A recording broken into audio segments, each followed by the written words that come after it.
Good morning, I'm Clinton Griffiths. It's the final day of the Pro Farmer Crop Tour with the eastern and western legs meeting up tonight in Rochester, Minnesota.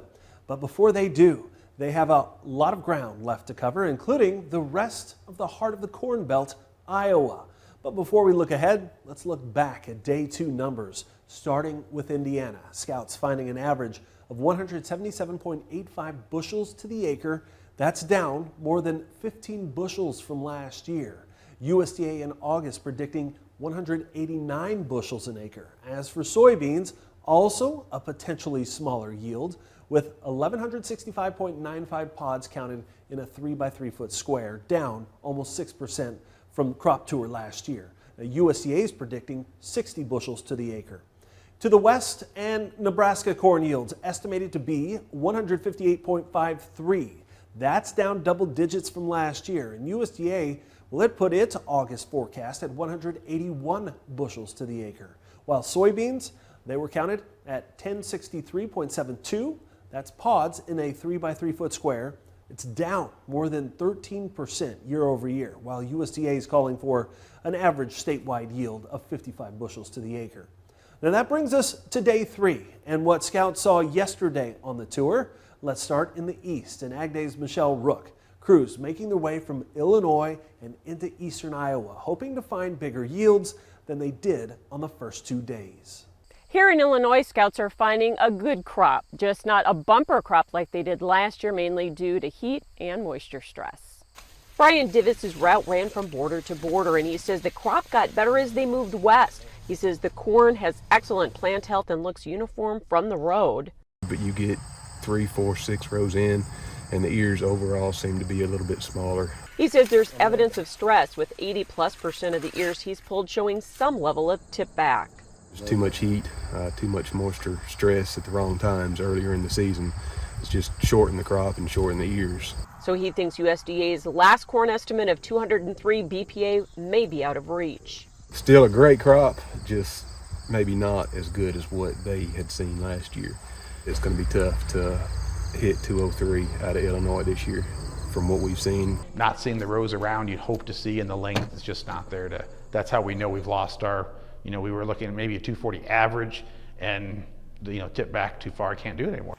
Ed Sims says while his soybean pod counts from east to west varied from 556 to 2256, he has scouted in Illinois the last 3 years and thinks the crop has good potential.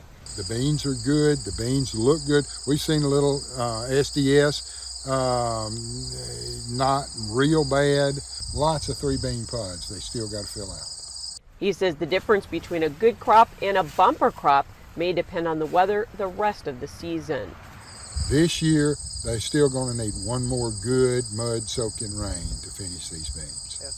Potomac, Illinois farmer Brian Seaver says he's running a 4.5-inch moisture deficit at his farm, and so he's looking at yields right around his 65 bushel per acre APH. Our soybeans look like they've kind of made it through the drought better than expected. I think at least we're going to have average or better soybeans this year. In Illinois, I'm Michelle Rook. In the west, drought and heat have been showing up in sampled fields, but as Farm Journal's Ty Morgan reports, scouts were more hopeful as they moved on from Nebraska into western Iowa.